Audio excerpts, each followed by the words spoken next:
Well, good morning, friends. I am here sitting on the side of this beautiful mountain, which I'll try and show you at the end. I always forget after I say where I'm saying, and then I forget to show you guys at the end. But I am just doing like kind of a part two.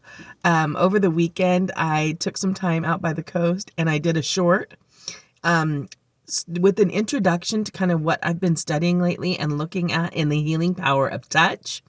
Embracing one another, greeting one another with a holy kiss, that the righteous will be glad when they see me, right? So this all has to do with reception, how we receive each other, and then also the healing power of our touch, and that God has made us to communicate love in a lot of different ways. He's got a lot of different ways that we can express love. And that even in our physical bodies, that there are reactions to affection, reactions to the touch, that I think are just amazing. I mean, we know God's way is amazing anyway, but it's so wonderful to see even the science, right, come behind it. For the people who maybe don't experience it, don't open themselves up to it, don't believe it because they haven't felt it or they don't have a faith that would lead them into that, or to appreciate or value that. But everyone needs love. Everyone wants love. And whether they know it or not, even their bodies crave it. Even their bodies tell them it's a beautiful thing.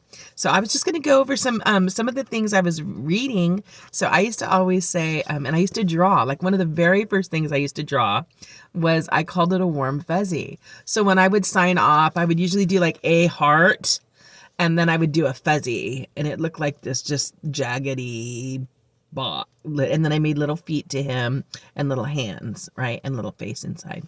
So it was kind of like my smiley face, but it was always warm and fuzzy because that's just how God made me. From the time I was little, the first thing I could ever draw was a warm fuzzy. Yeah, I'm a warm fuzzy. And so anyway, I'm going to go on. And so it talks about hugs. It talks about holding hands. It talks about sitting side by side. All of these connect with the healing power of touch. For comfort, it says that the power of touch, we have skin receptors that our brain reacts to. So that when we touch, our brains react to these skin receptors. And they call oxytocin the love hormone that is released when we under the healing power of touch. So it promotes feelings of trust, of nurturing, and of calm. A hug can even improve your physiological stability. They call it skin hunger. It's an interaction. The interaction has potential to even help heal. Again, the interaction. They even talked about how long, like to get the best or the fullest benefits. So it says, when in doubt, hug it out. That's my new t-shirt. What? And they talked about, in the study that they did, 20 seconds. And then these are just some like 7 little things that I took note of fun facts. Hugs reduce stress by showing your support. Hugs may protect you against illness. Stress reducers, our support system supports our system. So it's a stress reducer, which helps our system. Hugs may boost heart health. Affection and touch can lower blood pressure in times of stress. Happy huggers. Oxytocin is released. It's sometimes called by the scientists the cuddle hormone. When we hug, touch, or sit close to someone, it is released. Studies found that these benefits reduce blood pressure and stress hormones. Norepinephrine were even higher for women than men. So that was another hormone, but I don't know how to say that right. Norepinephrine. Okay, then hugs help reduce fears. Touch can reduce anxiety. Touch can prevent isolation. Hugs may help reduce pain. Massages also can help reduce pain. Hugs help you communicate with others. Ask when you're apprehensive. Would a hug help? So for those of you, don't just go attack people with your hugs, okay? People that are socially anxious, that will make it worse for them. But if you invite them into your love, or invite or welcome them with love, in the sense of, oh my goodness, I need a hug. Do you need a hug? Because I've got a hug in my pocket when you're ready, right? Leave it up to them to be ready to be embraced.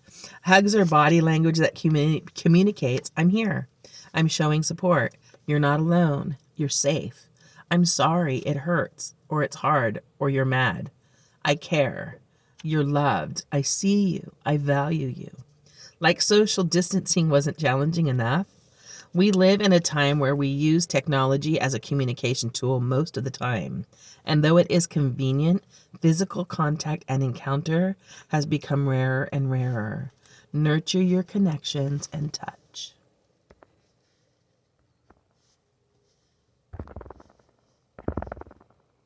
Nurture your connections and touch. So, how many hugs? It says 4 a day for survival, 8 a day for maintenance, and 12 a day for growth. I love that. How did they even figure that out? That's got to be, I'd love to see that test. But it came from a family therapist. It says, and you can never have too many. You cannot OD on hugs, just for the record.